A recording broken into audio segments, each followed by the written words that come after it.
और तुम लोग राजा हो। कहते हैं सोचिए नपत जो नीति न जाना, जिन्हीं न प्रजा प्रिय प्राण समाना। राजा का कर्तव्य है जब तक अपने क्षेत्र में कोई भी व्यक्ति भूखा है, राजा को भोजन करने का अधिकार नहीं है। एक व्यक्ति भी यदि भूखा सो रहा है तो उसका दंड राजा को मिलना चाहिए। स्त्री धर्म का व्याख्यान किया, मोक्ष धर्म के बारे में बताया और कह रहे थे तुम लोग बलवान हो,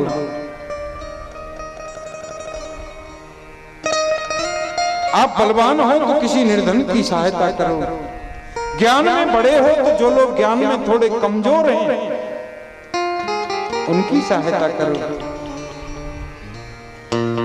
कभी किसी स्त्री की लाज लुट रही हो, आंखों के सामने देखना भी पाप है।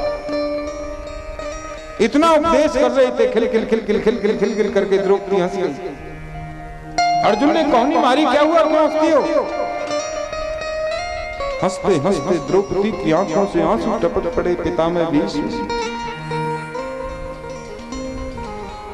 दूसरों को उपदेश करना कितना आसान है,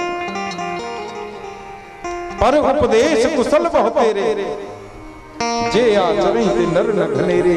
दूसरों को अच्छी बातें बताना कितना आसान है, उन्हीं बातों को अपने ऊपर लागू करना कितना मुश्किल है। आज पांडवों से कहते हो किसी अबला की लाज लुट रही हो, उसको देखना पाप है। पितामह भीष्म में पूछना चाहती हूँ, ये पाप है तो ये पाप आपने क्यों किया? याद करो द्यूत कीड़ा का वो समय, दुष्ट दुशासन मेरे केस पकड़ के खींच करके लाया। दुर्योधन ने अपनी जंघा को नंगी करते हुए कहा कि इस 5 पति वाली वैश्या को मेरे नग्न जंघा पर बिठाओ नग्न करके। दुशासन मेरी साड़ी को खींचने लगा। उस सभा में सबसे आगे आप बैठे थे पितामह। मैं पूछना चाहती हूँ ये पाप है तो आपने क्यों किया? पितामह से कोई उत्तर नहीं बना, केवल आंखों से आंसू बह रहे हैं।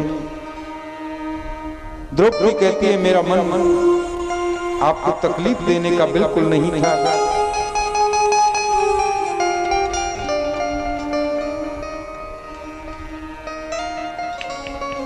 वो तो भला हो मेरे गोपाल का।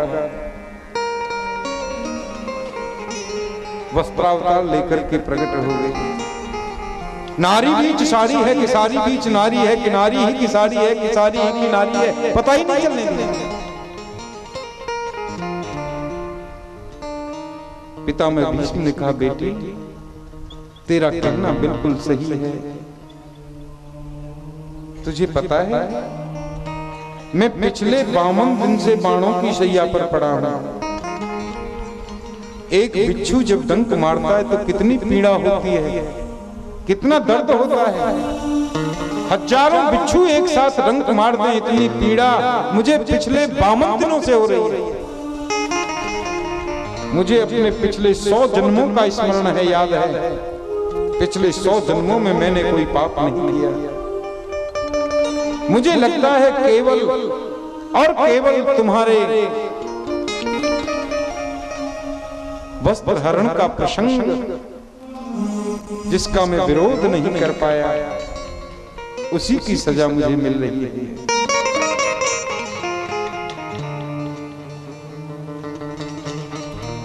सब लोगों ने प्रणाम किया। पितामह भीष्म ने मन ही मन सबको आशीर्वाद दिया और अब बोले मुझे 2 बात इस टेढ़ी टांग वाले से करनी है। सब लोग एकांत में छोड़ दो मुझे। सामने कन्हैया खड़े हैं। पितामह भीष्म कहते हैं वाह रे गोपाल, पांडवों की बात का बहाना बना करके मेरी मृत्यु को सार्थक करने आप पधारे। पता है पितामह भीष्म जब भी भजन करते थे ना, बोलते थे इतना तो करना स्वामी जब प्राण तन से निकले, गोविंद नाम लेकर तो प्राण तन से निकले। आज साक्षात भगवान खड़े। आइए हम भी प्रार्थना कर ले थोड़ी सी।